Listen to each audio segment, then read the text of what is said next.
Welcome you all to session 3 of the chapter Linear Momentum. This session will be on collisions. So what actually a collision is? If two bodies interact and after interaction if there is change in momentum as well as kinetic energy, then that kind of interaction is called as collision, right? Okay, first of all, what is collision? It is nothing but interaction. Collision is interaction between two particles. Let me call it is simply an interaction between two particles which produces change in momentum and kinetic energy right? See, interaction between two particles which produces change in momentum and kinetic energy is called, that interaction is called, what we say here, collision. Do remember, collision is nothing but interaction of two bodies which produces change in momentum as well as kinetic energy, right? So one thing what you need to remember here is the interaction is not merely bombarding of two particles, right? So without touching each other they may interact, right? For example, if you take two particles of opposite charges, one is positive charge and one is negative charge, if they come near to each other they attract here, right? And if they are same charge, if they come near to each other they repel. Means even though without contacting each other they have the effect of one body over the other body, right?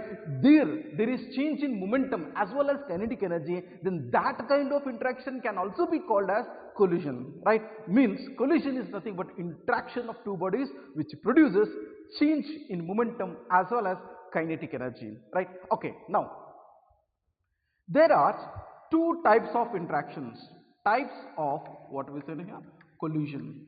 Collisions are of two types. One is elastic collision. One is elastic collision and the second one is inelastic collision. Collisions are of two types. One is elastic collision and another one is inelastic collision, right? Okay, let me take this type of collisions with an example, right? So for example, if you throw a ping pong ball, right? I think you have seen ping pong ball, soft ball, right? If you throw this ping pong ball, it comes to the same height, right? Let me take this first one. The interaction of a ping pong ball with the surface, with the floor, right? So it interacts, it comes to the same height. If you take a plastic ball, okay, let me take a plastic ball and let me throw it to the floor, right? It will not come to the same height, right? It reaches here itself, right? So this kind of interaction is called as elastic interaction, elastic collision, right? This is called as inelastic collision. So what is the difference? Let us check it out, right? See, so one is elastic collision and another one is inelastic collision, right? So do remember, in both the cases momentum is conserved. Momentum is conserved in all collisions. Do remember this. Momentum is conserved in all collisions. Momentum is conserved. What about kinetic energy? Right? So if you check it out, the kinetic energy is conserved here. Let me tell you here. Kinetic energy is conserved because it comes with the same speed, right? The speed of the initial speed of the ball before collision is equal to the speed of the ball after collision. That's why it comes to the same height. If you see, in inelastic collision, the kinetic energy is not conserved. Kinetic energy is not, what we say here, conserved, right? So this is the difference. If in a collision kinetic energy is conserved, then it is called as elastic collision. If kinetic energy is not conserved, then it is called as inelastic collision, right? By seeing this, you can say if you throw a ball, it comes to the same height. Means the speed of the ball before collision with the floor will be equal to speed of the ball after collision with the floor, right? So this kind of collision is called as elastic collision. There is another one collision called inelastic collision. Means after collision of a ball with the floor, its speed decreases.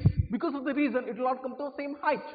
Then where is this loss of kinetic energy, right? This kinetic energy will be lesser than this kinetic energy. Then where will be the loss of kinetic energy go? The loss of kinetic energy can be seen in the form of heat, light or sound. If you throw a plastic ball, you can hear a sound. Means the kinetic energy of the ball is converted into sound as well as the kinetic energy after collision. That is the reason you can hear sound here, but you cannot hear any sound in case of elastic collision because kinetic energy is conserved there, right? Initial kinetic energy before collision is equal to final kinetic energy after collision, but here the kinetic energy reduces. Then the question arises, where actually the kinetic energy went now here, right? So that kinetic energy is converted in the form of sound or in the form of heat, right, or in the form of light also, right? So this kind of collision is called as inelastic collision. This kind of collision is called as elastic collision. Okay, let me tell you what actually the elastic collision is. Let us check it out. Let me discuss about these two collisions. Okay, first of all, let me go with inelastic collision. What is inelastic collision? Inelastic collision. So what is inelastic collision? It is a collision in which momentum is conserved. Momentum is conserved, right? A collision in which momentum is conserved but not kinetic energy. But not what we say here? Kinetic energy. But not kinetic energy. See, a collision in which momentum is conserved but not kinetic energy, that kind of collision is called what we say here? Inelastic collision. It is called as inelastic collision. See, a collision in which momentum is conserved but not kinetic energy, that kind of collision is called as inelastic collision. Okay, let me take some examples. Okay, if you take the examples of day-to-day life, the first one is collision of bat and ball, right? The collision between a bat and ball now here, right? You can, when you hit the ball, you can hear the sound here, right? So the velocity of the ball has been changed, the velocity of the bat has been changed, so the kinetic energy, momentum, everything is changed. Then we can call the collision of bat and ball as a collision on here. That too, which type of collision? That too, inelastic collision, because their kinetic energy is not conserved, right? So collision of bat and ball is an example of inelastic collision, right? Okay, the second example, let me take now here, collision of two cars, right? When two cars collide, so that too is an example for which collision here? Inelastic collision, right? Again, their kinetic energy is not conserved, right? Okay, so this type of collision is called as inelastic collision. One thing what you need to remember here is all the microscopic collision, macroscopic, right? So if you take the objects bigger now here, right? Almost all the macroscopic collisions are inelastic collision. In day-to-day life, almost the collisions whatever we see are inelastic in nature, right? So collision of two cars is an example of inelastic collision, right? Okay, let me take third example, that is collision of wet mud. Let me take now here the collision of wet mud with a wall, right? If you take a wet mud, right, wet mud ball with the wall here, that mud will go and stick to the wall. It will not come back here, right? So that kind of collision is also which collision here? Inelastic collision, right? Okay, you can take a wet mud or a putty here, right? If you throw it, it will stick to the wall. So that collision is also an inelastic collision, right? So do remember what is inelastic collision, and the day-to-day examples, whatever we see, the collisions, whatever we see, those all are inelastic in nature, right? Okay, now do remember here is another one thing, that is forces involved in inelastic collision. Inelastic collision are non-conservative. Do remember? There are two types of forces. One is conservative force and another non-conservative force. The forces which involve in inelastic collision are what we say here? Non-conservative. So what is the meaning of non-conservative? It is a force Like for example, whenever we remember about non-conservative force, remember frictional force. The work done by the non-conservative force depends upon the path followed. If it depends upon the path followed, then that kind of force is called as non-conservative, right? Do you remember, whenever we think about non-conservative, think about frictional force. Whenever we think about conservative, we think about gravitational force now here, right? Okay, so here the work done by the force depends upon the path traveled, then that kind of force is called as non-conservative force. And do remember, in inelastic collision, the forces involved, right, the forces involved in inelastic collision are non-conservative, right? Okay, then we call, there is a special type of inelastic collision that is called as completely inelastic collision, right? Okay, let me tell about that here, right? A collision is called completely inelastic, right? Okay, let me speak now here. If two particles stick together, if two particles stick together after collision, if two particles stick together after collision, then the inelastic collision is called as completely inelastic collision. Then the collision is called completely inelastic collision. Completely inelastic collision. Okay, what is completely inelastic collision? If two particles stick together after collision, right? So when they collide, if they move together, then that kind of collision is called as completely inelastic collision or perfectly inelastic collision here, right? Okay, see, if two particles stick together after collision, then the collision is called completely inelastic collision. Here, the loss of kinetic energy is maximum. Do remember, in this case, here, loss of kinetic energy is what we say here, maximum. Do remember, in inelastic collision, there is loss of kinetic energy. Let me write that point. There is loss of kinetic energy. There is loss of kinetic energy in inelastic collision. In inelastic collision. See, do remember, there is loss of kinetic energy, right? So in inelastic collision, the kinetic energy, there will be loss now here, right? Do remember, there will be loss of kinetic energy in inelastic collision. Where it will be maximum?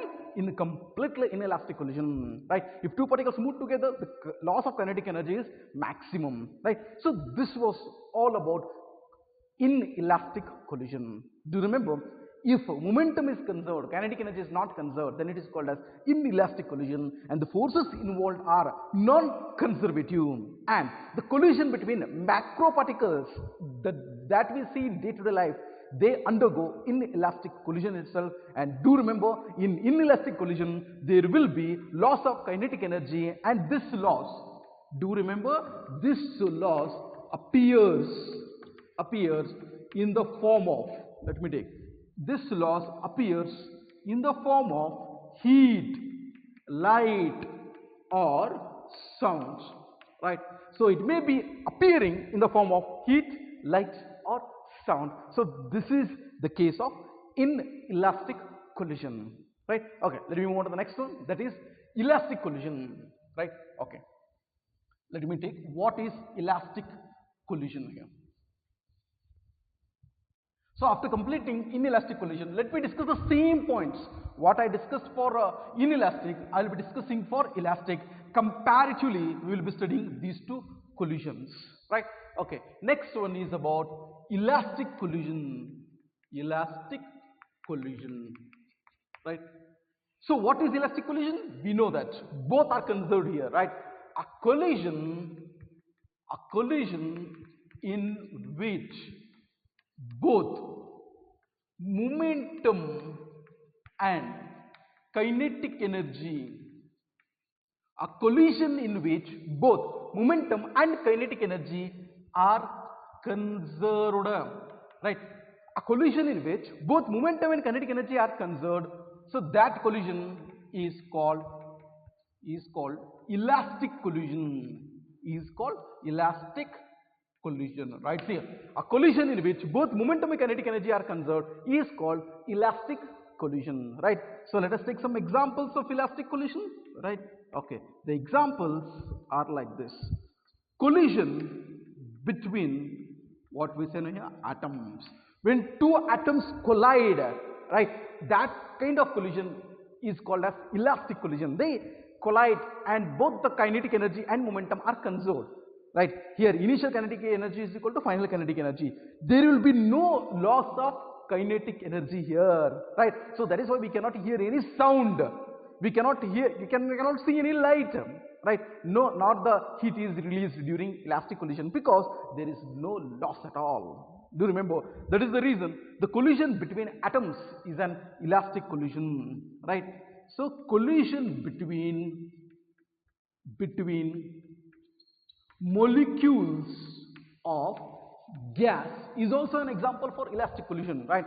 So you have studied about kinetic theory of gas, right? So in kinetic theory of gas, we have studied that if molecules of the gas collide, how do they collide? They collide elastically, right? So the collision between molecules of gas are what we say here, elastic collisions here, right? So collision between molecules of gas is an example for elastic collision, right? So the collision between, let me tell you here, the collision between proton and electron, the collision between proton and electron are what we say here, elastic collision, right? One thing what you need to observe here is the particles which I have considered are microscopic in nature, right? So do remember, almost all microscopic collisions are elastic in nature, right? So in this, do remember, forces involved in elastic collision, the forces involved in elastic collision are conservative in nature, right? Forces involved in elastic collision are conservative, means it do not depend upon the work done by the force, do not depend upon the path followed. It is like gravitational force, right? The work done by that force, if it does not depend upon the path followed, then that kind of force is called as conservative force, and the forces involved in elastic collisions are conservative in nature. And one thing what you need to remember here is there is no loss of kinetic energy. There is no loss of kinetic energy in elastic collision. In elastic collision, there is no loss of kinetic energy, right? So in elastic collision, there is no loss of kinetic energy. If you compare with the inelastic collision, there is a loss of kinetic energy, and here there is no loss of kinetic energy. So these are some points of elastic collision, right? We have studied comparatively. One is elastic and another one is inelastic collision. Both cases momentum are conserved. Here kinetic energy is conserved in case of elastic, kinetic energy is not conserved in case of what we say here, inelastic here, right? Okay, then forces involved are conservative in case of elastic, and forces involved are what we say non-conservative in case of inelastic. And there is loss of kinetic energy in inelastic, and there is no loss of kinetic energy in elastic collision here, right? So these are some of the differences between elastic and inelastic collision, right? Now we will be moving on to the next section, that is, in this session let me discuss about inelastic collision between two particles. I will be taking two particles and I will be discussing about inelastic collision between the two particles in two different frames. One is a laboratory frame and another one is center of mass frame. So let us go with the inelastic collision. Inelastic collision between two particles. Collision between two particles which stick together, right? So after collision, the two particles stick together. This is the case we are discussing. If the two particles stick together after the collision, so though that kind of collision is called as inelastic collision, that too completely inelastic collision or perfectly inelastic collision. Okay, let me discuss about this case. This collision we'll be discussing under two frame of references. The first frame is laboratory frame of reference. Laboratory frame of reference. Okay, let us begin with laboratory frame of reference, and after completing this, let me go with the second frame of reference, that is center of mass frame of reference. Okay, this laboratory frame of reference is also called as ground frame of reference. Okay, let me discuss now here, right? Let me take two particles. This is the first particle whose mass is m1, which is moving with the velocity u1, right? Let me take second particle, and let me take the second particle is at rest. It is not moving at all, right? So this is the case before collision. This is the case before collision. Just think it over. There are two particles here. First particle, it is moving with velocity u1, it is at rest. After collision, both will move together, right? So under this condition, we will be discussing now here, right? Okay. Now, after collision, these two particles stick together. Let me call it as m1 plus m2, and both together move with velocity, what we say here, v. Let me take, and this is the case what is after collision. Okay, let me discuss about this. Now, we know that in all collisions, momentum is conserved. Okay, let me write about this one. Consider two particles of masses m1 and m2. m1 moving with velocity u1 and m2 at what we say here, rest. Consider two particles of masses m1 and m2, m1 moving with velocity u1 and m2 at rest. After collision, both stick together and move with velocity v, right? So after collision, both stick together and move with velocity, what we say here, v, right? Okay, so this is just I have introduced about what is actually happening here. Now let me take equations and discuss now here, right? We know that in all the collisions, what is conserved? Momentum is conserved. Either it may be elastic or inelastic now, right? Let me write about that. Here, what is conserved? Momentum is conserved, right? Let me take momentum is conserved, right? Total momentum is conserved, means total momentum before collision is equal to total momentum after collision. So we are discussing about the momentum, and momentum is conserved in this case. Okay, let us take what is total momentum before collision. So what is momentum? Mass into velocity. Here it is, mass is m1 and the velocity is u1, right? So this is the product of mass and velocity, and here there is a particle m2 which is at rest. So what is the momentum of this second particle? The momentum is what we say here, 0, because it is not having any velocity now here, right? So m2, which is not having any velocity, let me take its momentum is 0, right? Okay, this is total momentum before collision, and that will be equal to total momentum after collision. So what is the total momentum after collision? What is the mass of this particle? m1 plus m2. What is its velocity?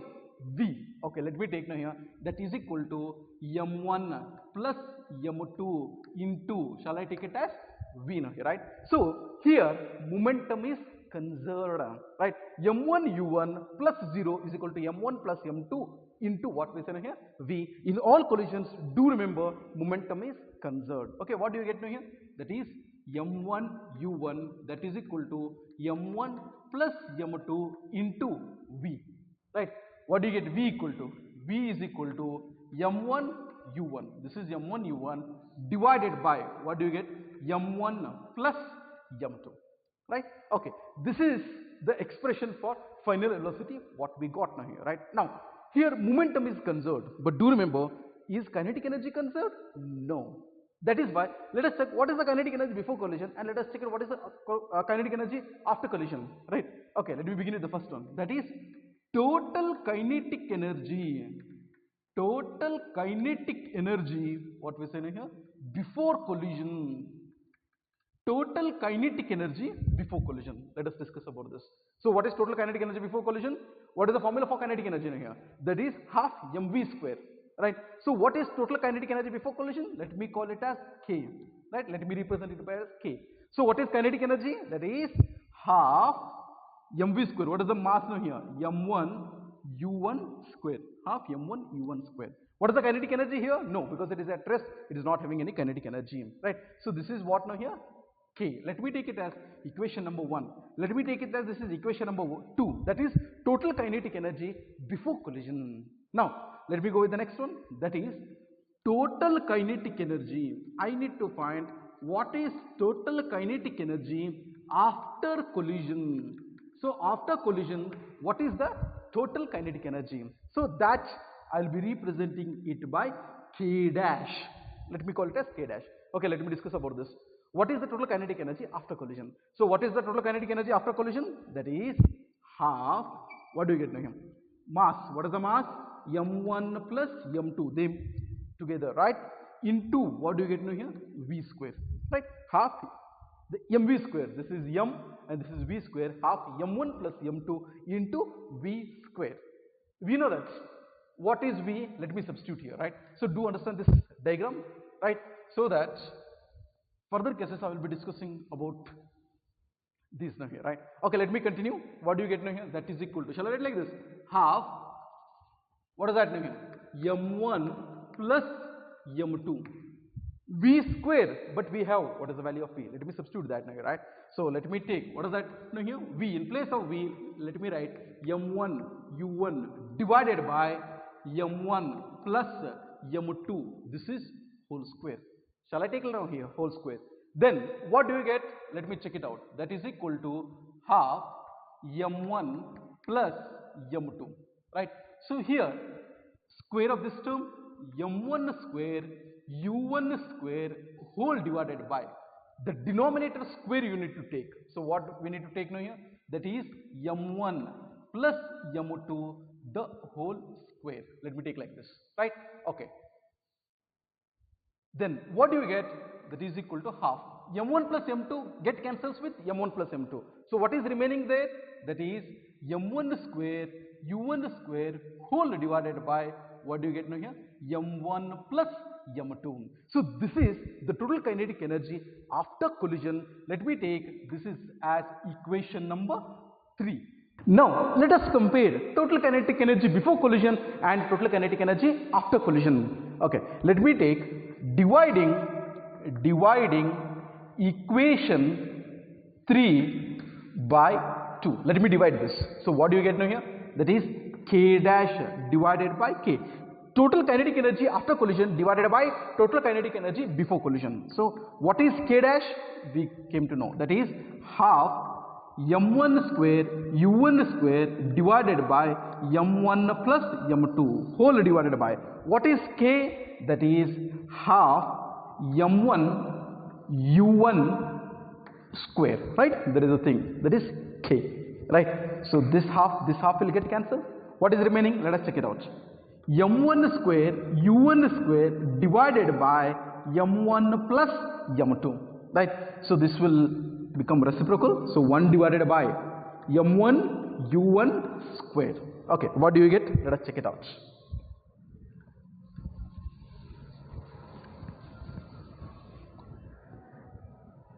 If you calculate this, m1 will get cancelled, u1 square get cancels. What do you get? That is equal to m1 divided by, what do you get? m1 plus m2, right? So this is what K dash divided by K. Let us think over it. m1 divided by m1 plus m2. This cannot be equal to 0 because all the particles has mass now here, right? So the mass of the denominator is greater than the numerator, right? This is m1 divided by m1 plus m2, right? So this is greater. If this is greater, the ratio will be less than 1, right? If denominator is greater than the numerator, then the ratio of numerator divided by denominator always will be less than 1. Okay, this can I write like this? K dash is less than, we can take K. Do remember, this is the result. So what do we get now here? That is, what is the meaning of this K dash? That is total kinetic energy. Total kinetic energy after collision. After collision is less than total kinetic energy before collision, right? So total kinetic energy after collision is less than total kinetic energy before collision, in which case in inelastic collision. This is one of the important questions that can be asked in the examination. Show that total kinetic energy after collision is less than total kinetic energy before collision in elastic collision. If the question is asked like this, we need to begin with the derivation and we will be ending till here. That is k dash is less than k, right? Means we know that in inelastic collision there is loss of kinetic energy, of course, right? If kinetic energy after collision is less than the total kinetic energy before collision, definitely there must be a loss of kinetic energy. How much is that loss? Let us check it out now here, right? Okay, now let me check what is the loss of kinetic energy. Next we will be calculating what is the loss of kinetic energy. So how much is the loss of kinetic energy? Let me check it out. That is k minus k dash, right? So k minus k dash. What is k? That is kinetic energy before collision. Where is that now here, right? K here. So what do you get? Half m1. What do you get now here? u1 square minus half k dash. What is k dash? m1 square u1 square divided by m1 plus m2. So we are calculating what is the loss of kinetic energy in inelastic collision. Okay, let us calculate. What is the loss of kinetic energy? Now what is common in both? Let us take now here. That is half is common, m1 u1 square, right? Okay, that is common. What is remaining inside? Here 1 minus half is m1 we get here, m1 divided by what do you get now here? m1 plus m2, m1 plus m2. If you remove half m1 u1 square, you will be getting it 1 minus m1 divided by m1 plus m2. Okay, now let us check it out. What do you get? Half m1 u1 square. What is the LCM here? m1 plus m2. Okay, take this side m1 plus m2, m1 plus m2 minus m1, right? So m1 will get cancelled. So what do you get now here? So that is half. What do you get? Half m1, there is a m2 here, that is u1 square divided by, in the denominator what we have, m1 plus m2. This is loss of kinetic energy. How much is the loss of kinetic energy? Half m1 m2 u1 square divided by m1 plus m2. This loss of kinetic energy, this loss of kinetic energy appears in the form of heat, light and what we say here, sound, right? So this much is the loss of kinetic energy. So this loss of kinetic energy appears in the form of heat, light and what we say here, sound, right? So this was all about inelastic collision in laboratory frame of reference. Now let us move on to the next frame of reference, that is center of mass frame of reference. The next one is the same concept we will be discussing under center of mass frame of reference, right? So when we consider center of mass frame of reference, what will be the inelastic collision, right? So we will be discussing about the same inelastic collision but in center of mass frame of reference. Now let us understand what actually the center of mass frame of reference is. You know what is frame of reference?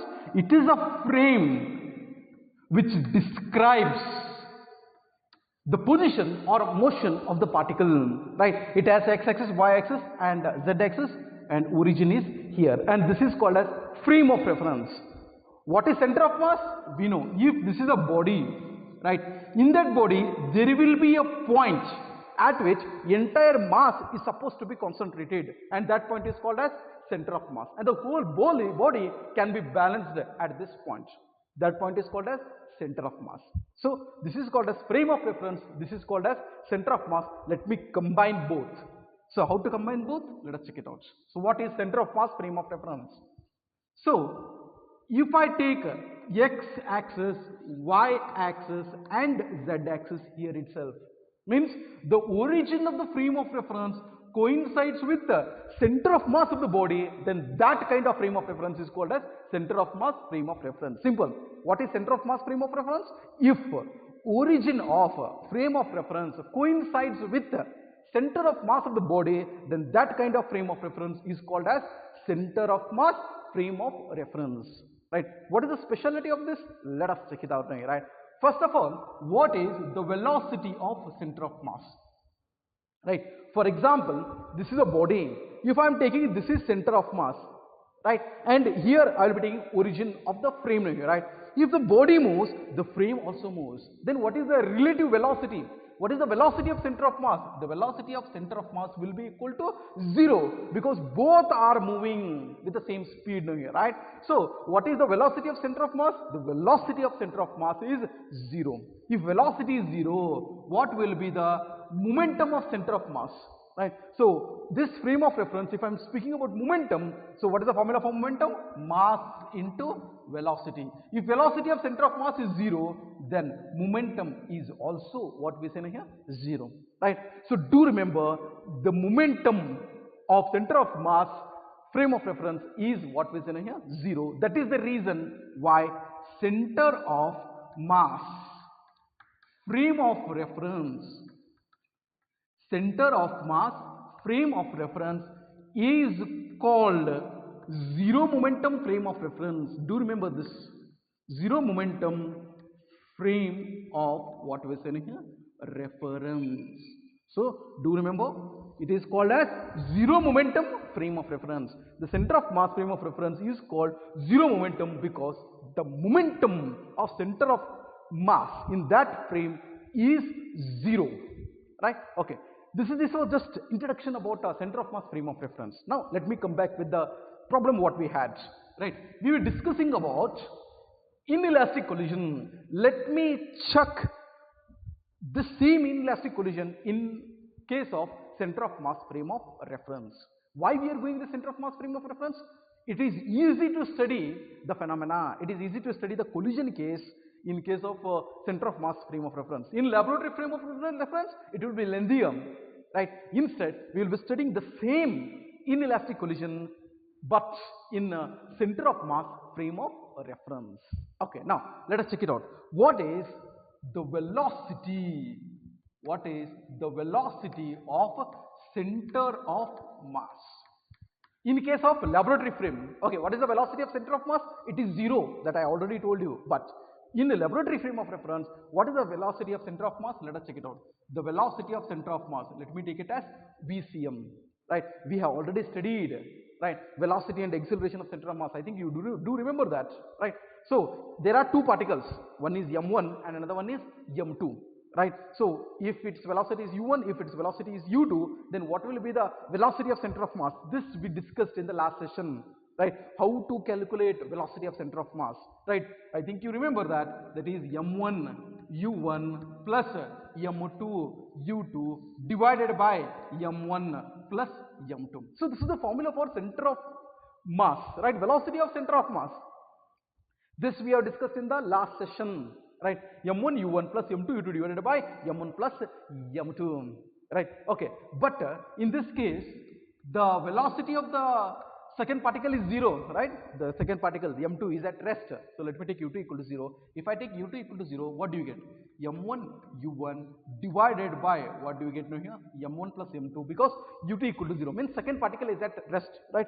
Again, do remember the diagram which I have drawn here in inelastic collision. So m1 is moving with velocity u1, m2 was at rest. The same thing I consider, that is m2 at rest, that is u2 is equal to 0.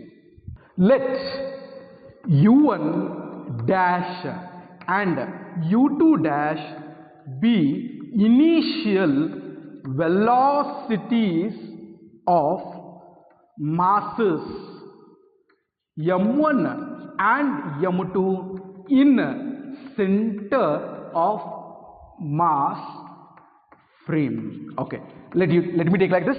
In the center of mass frame, what is the velocity of m1? u1 dash. What is the velocity of m2?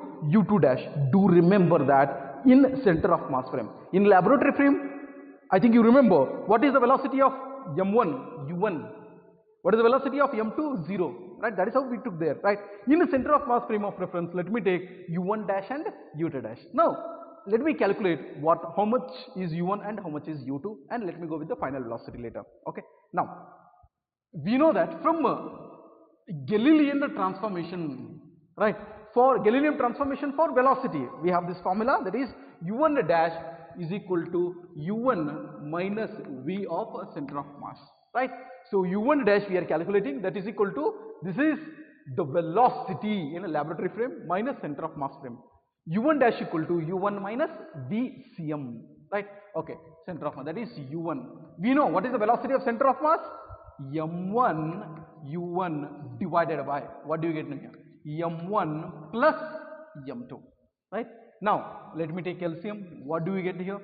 m1 plus m2. Let me multiply with this.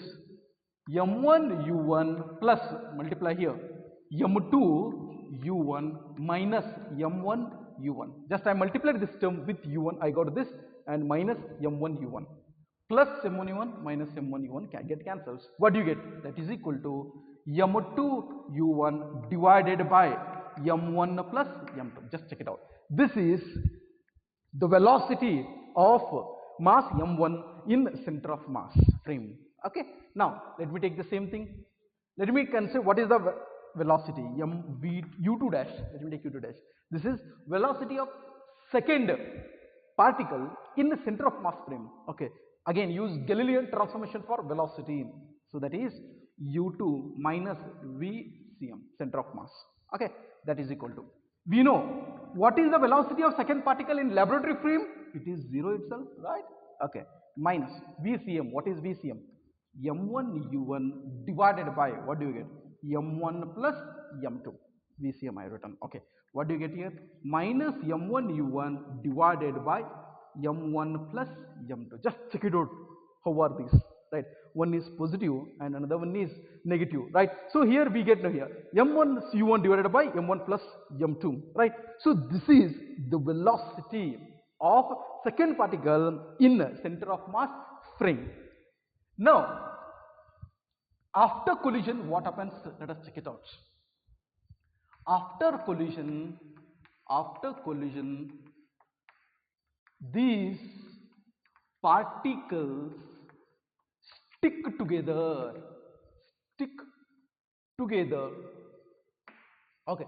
After collision, these particles stick together and move with combined mass What is that combined mass? m1 plus m2. Means these two particles stick together and move with a combined mass. Do you understand? If two particles stick together, there will be a center of mass and it moves with the frame. Then what will be the velocity? 0. Right? Since they stick together and move with a combined mass, hence we can say final velocity